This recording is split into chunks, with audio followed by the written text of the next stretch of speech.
This is a story of the law of attraction. It's our story, and I'm sharing with you because I want to give you proof that the law of attraction does work. I call this story 5 Years at the River. You know, Bruce made out a list of all the characteristics and qualities that he wanted in a girl long before he met me. And every girl he dated just didn't quite measure up to that list.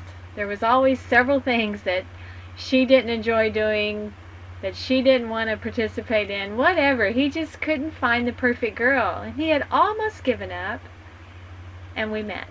And he likes to tell people that he traveled all over the world to find the perfect girl and ended up finding her in his own backyard. We were from the same state.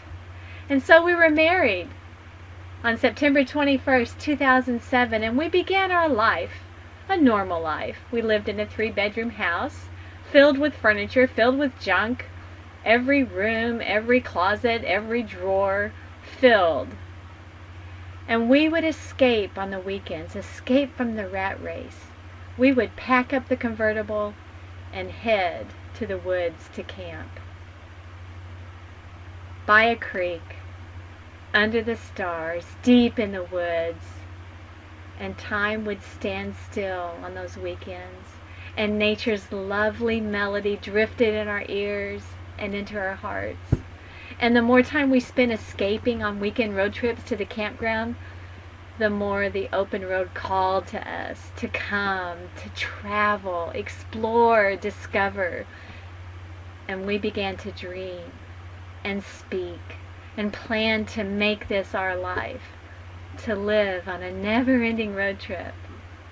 And so when our lease was up, we decided to take a step in the direction of that dream of freedom. We got rid of everything. I mean everything except what we absolutely needed. And we moved into a tent for the summer. Yep, that's what we did. We pitched a tent right on the banks of the Missouri River. And we spent 4 glorious months there. This was the view from our front porch. Time stood still there. We listened to coyotes and owls and watched eagles soar and watched spiders spin their webs. Nature was at play and we delighted in watching. But then winter loomed ahead, and we knew that we would not survive a winter in the camp, in the tent. We knew we had to go inside, and so we found a little efficiency apartment for the winter. We just camped out in that little apartment. Remember, we got rid of everything. So we slept on the air mattress, we sat in our camp chairs, and we were warm and dry.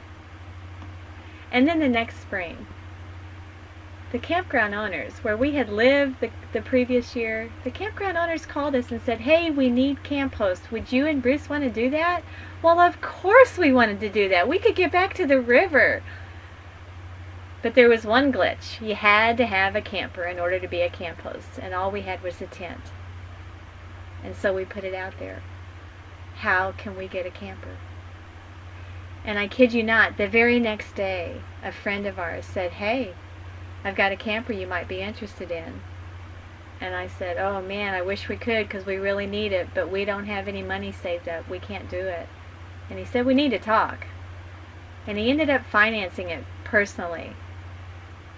And we moved to the campground and we got this pickup camper that just dropped into our laps, our new home. And we have spent the last 4 years here as camp hosts. And we've made incredible road trips in the camper, getting a taste of what it's going to be like when we really get on the road, really have the freedom. We've made incredible friends here. We've had some of the best times on boat rides, sitting around the campfire, taking bike rides on the trail, relaxing by the river. On Sunday afternoons, we have a blues jam at the river where I do the barbecue. And I've met some of the most incredible people there. And we're happy. And we're grateful. And we're watching sunrises and glorious sunsets, the kind that take your breath away. I even get up some mornings early to watch the moon set over the river.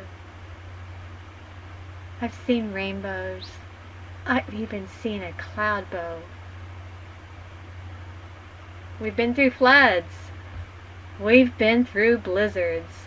We have trudged in snow up to our thighs. I felt like a pioneer. The springs have been glorious.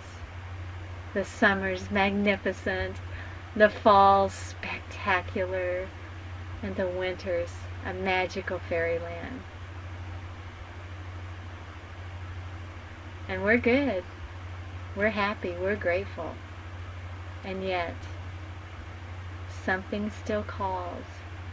Something still says, hey, come, play, be free, travel, see, discover, learn. And we know for sure we don't want any more snow.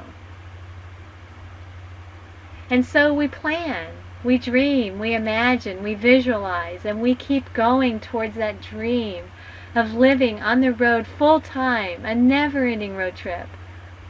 Where will we go? Which direction are we headed? To the southwest? To the southeast? One thing's for sure. We'll live on the road. And we know this. The time is now. Life is too short to wait any longer. You are not guaranteed tomorrow. This is not a dress rehearsal. This is your only chance to live your dream. And we're doing it. We are doing it. I quit my job this summer to come home to work. We work together now, at home, in our camper. And we have surrounded ourselves with people who share our dream, who believe in us, who have achieved the goals that we desire to achieve, who know the power of personal development, of believing in a dream, of never ever giving up, of locking arms and walking together towards that dream. We have leaders who believe in us even when we can't believe in ourselves. And the time has come. We're pulling up stakes. We leave in a few days for the open road, for life on a never-ending road trip. We're not done with the law of attraction. We'll never be done with that. This is our dream home. This is next. This is our road trip. And we know that it's making its way towards us. And it will show up at the right time, in the right place, just as the pickup camper dropped into our laps 4 years ago.